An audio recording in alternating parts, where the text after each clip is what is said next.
Welcome to the Genius Factory. Enjoy the video. You'll begin by preparing both ends.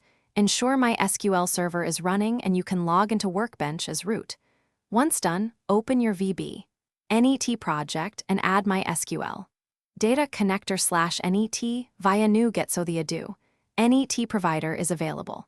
Create a dedicated test database and user with proper privileges to avoid using root. This prevents accidental damage. Make sure the server port, usually 3306, and credentials are recorded for the next steps. You'll now write the actual VB, NET code. Start by forming a parameterized connection string with server, port, database, user ID, and password. This keeps values explicit and changeable. Then use MySQL connection inside a using block to ensure disposal.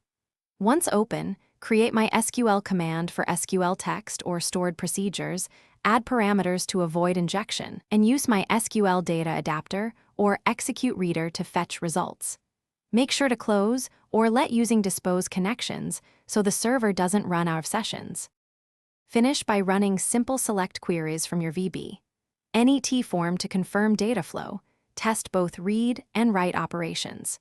If something fails, make sure MySQL's bind address and firewall allow remote or local access, and verify the user's host value and privileges.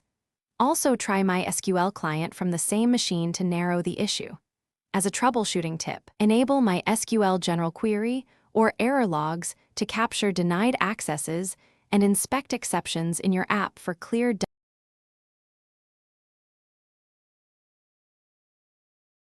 Thanks for watching. If you found this helpful, don't forget to like and subscribe.